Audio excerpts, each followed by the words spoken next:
Hey everybody, this is MGTOW Clover again, and I want to talk about how society looks down on you as a single man. So, what do I mean by that?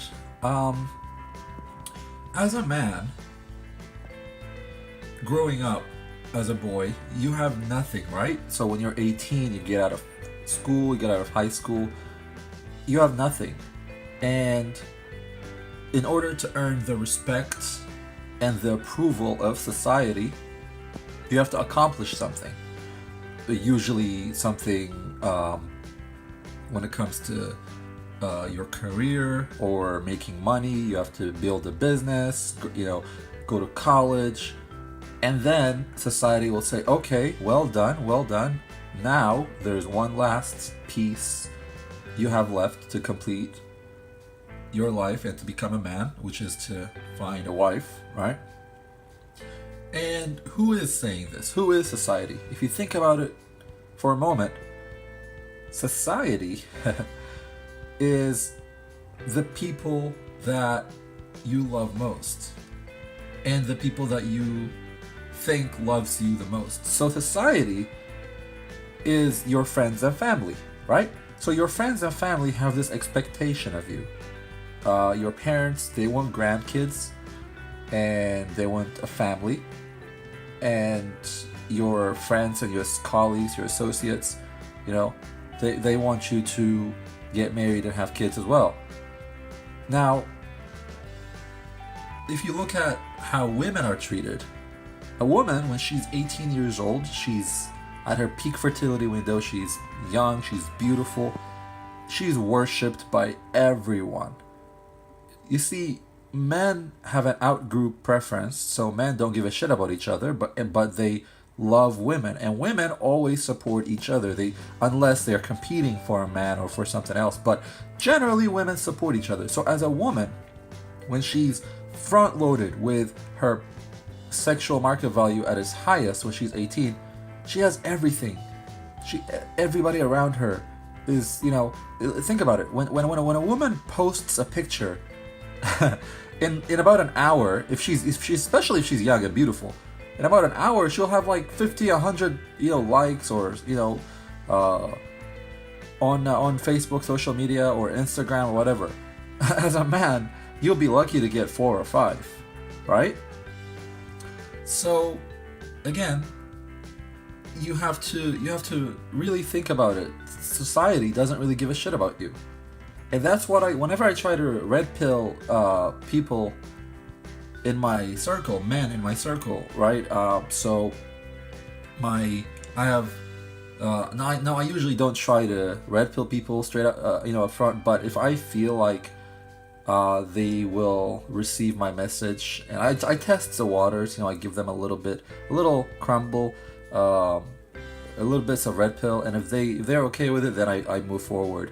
Because for me, red pilling a fellow man, a friend, or a family member, if I can actually do that successfully, that is a huge accomplishment. If I can red pill, because I just saved one man, and I'm trying to red pill my brother. I'm trying to red pill one of my cousins, and it's not easy because we have this attraction and need and desire for a woman internally, but also everybody expects us to find a wife, right?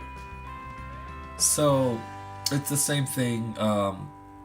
It was a family member of mine I mentioned in the past, where he's desperate to get married because his parents want him to get married. Now, if you think about it, if you think about your parents and why they want you to get married, again, they just want grandkids. They're not thinking about your happiness.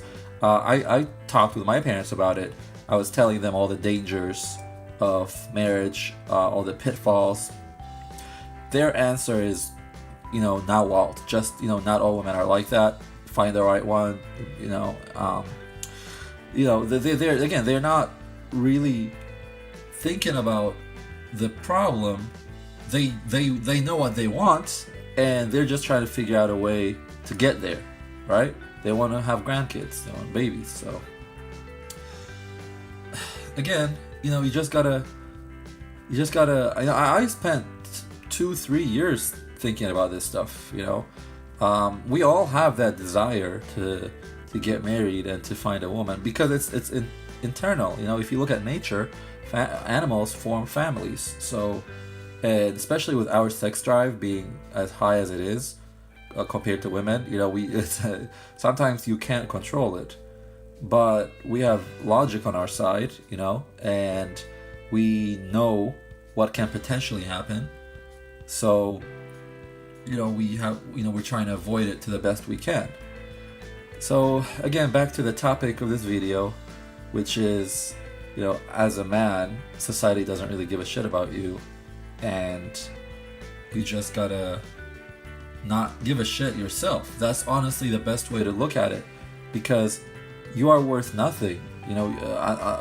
So when you have a wife, you're somebody, right? You people look at you, can participate in all these social events and gatherings, but if until you accomplish something, either you have to have status or you have to be married. And when you have status, they'll question why you're not married.